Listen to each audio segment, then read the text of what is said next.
I debated not watching Only Friends Season 1 because I knew that Dream On was going to have a completely new set of characters, and then I thought, what the fuck am I thinking? First and Kaltung's performances as Sand and Ray are what grabbed me by the collar and threw me into the world of Thai BLs.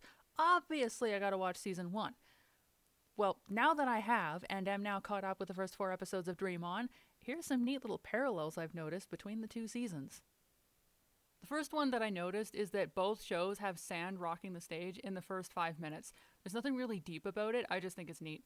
Especially when you can hear that First's voice is so much stronger and more polished now. I would love to see First and Mix release a full cover of the song that they did. Or imagine them performing it for Love Out Loud 2026. Oh my god. Next one is that just like Sand and Ray, we have another pair meeting in a very colorfully decorated bathroom, although Rome and Raffi's meeting goes very differently. Let's play a game, Gold. Who is it? Which is it? Okay, round 1.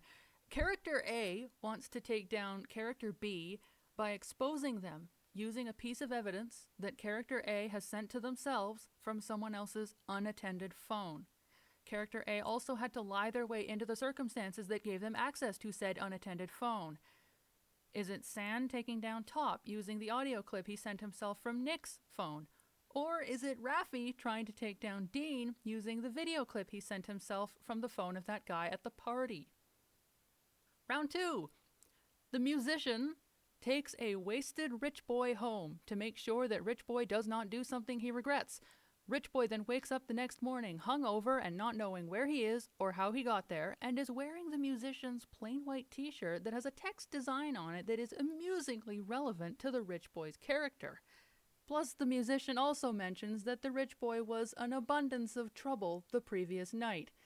Is it Sand and Ray or Rome and Raffi?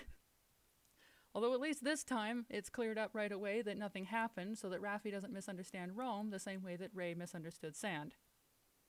Going by the trailer, there also seems to be a scene where Rome is getting frustrated and upset at Raffi and just wants Raffi to actually focus on him, which reminds me an awful lot of that Sand Ray scene after Mew's birthday party, where Sand essentially says the same thing to Ray. And now that I've said those last 4 points, I'm noticing a pattern of Sand Ray and Rome Raffi similarities here.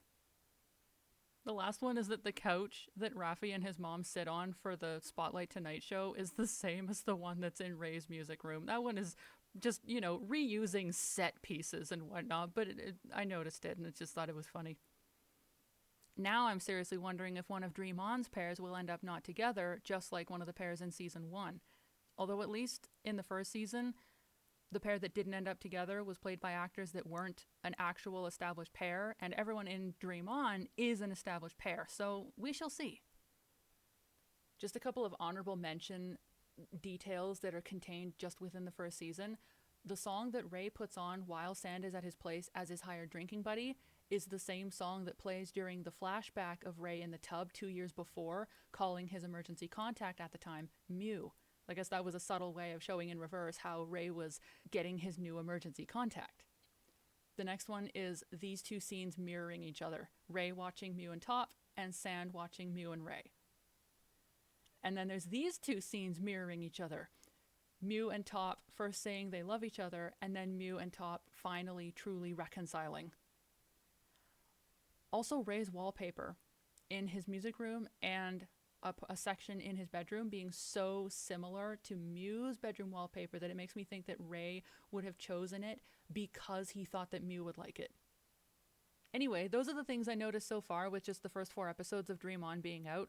Who knows how many more parallels we're going to get to see as the show goes on. I am loving it so far, and I also really want to mention the Sand Ray cameo for a second. I love how they did that. I love how they're there right at the beginning of the show along with Dean, because Dean was the one who had a cameo at the end of the last season. So by having the fan faves of season 1 with a main character of season 2 who we've already briefly met, to me it makes it feel like there's a more connected flow from one season to the next.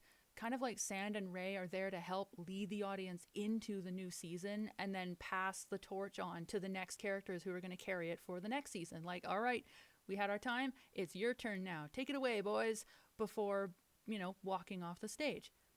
Like, it just makes me imagine Dream On kind of getting Sand and Ray's blessing in a way. Okay, now I'm done. I just needed to add that in because it's a little detail that makes me happy to think about and analyze. Anyway, thank you for listening, and I will talk to you in the next video. Bye!